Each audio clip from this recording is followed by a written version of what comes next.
এই অধিবেশনে হয়ে আসে দেখলাম যে আমরা উর্দুও হয়ে গেছি। আমি সোনার চামচ এবং রূপার কাঠি হাতে নিয়ে জন্ম নেইনি।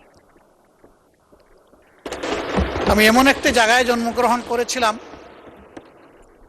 যেখানে আমি অভুক্ত মানুষের সংগ্রাম দেখেছি।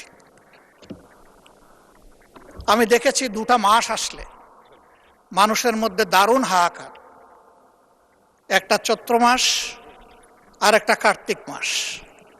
তখন বাংলা মাসের চর্চা হতো, এখন তো আমরা সবাই ইংলিশ হয়ে গেছি। এবং এই অধিবেশনে হয়ে আসে দেখলাম যে আমরা উর্দুও হয়ে গেছি। অধিবেশনের সুবাদে বিশেষ করে সরকারি দলের বন্ধুদের কাছ থেকে বুঝে না বুঝে উর্দু শুনে কিছুটা হলেও শেখার চেষ্টা করেছি। ধন্যবাদ তাদেরকে। মাননীয় স্পিকার, এই 2টা সময় মানুষ অগ্রিম তাদের শ্রম বিক্রি করে দিত। পেটের ক্ষুধায় ধান কাটার মৌসুমে একজন মানুষ যদি তখন 12 টাকা বেতনে কাজ করত, তাহলে অগ্রিম হিসাবে 5 টাকা বেতনেই পেটের ক্ষুধার কারণে তার শ্রম বিক্রি করে দিত। আলহামদুলিল্লাহ, বাংলাদেশ হাঁটি হাঁটি পা পা করে আজকে সেই অবস্থা থেকে উত্তরণ হয়েছে। তবে এটা ঠিক, আমাদের দেশ পরিচালনার দায়িত্ব যাদের উপর ছিল তারা যদি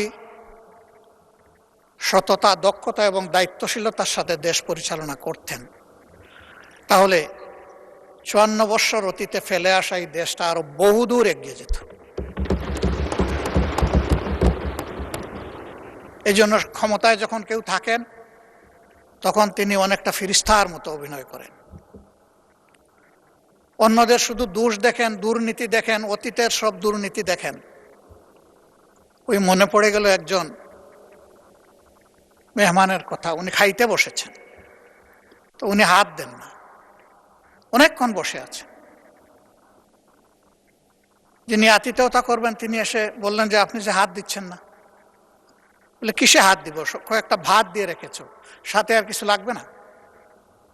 যে আপনি না একটু আগে এখানে এসে বললেন। হেই ধুত! তা আমি এসে জিজ্ঞেস করলাম যে কারে আপনি ধমক দিলেন? কয় না, ওই দিকে একটা পবিত্র ঘরে একটা কুকুর ঢুকতে লাগছিল, এখান থেকে 4000 মাইল দূরে, আমি একটু এখান থেকে তাড়িয়ে দিলাম। বলল বাহ, আপনি 4000 মাইল দূরের কুকুর দেখলেন, কিন্তু ভাতের নিচের আপনি রুশটা দেখতে পারলেন না।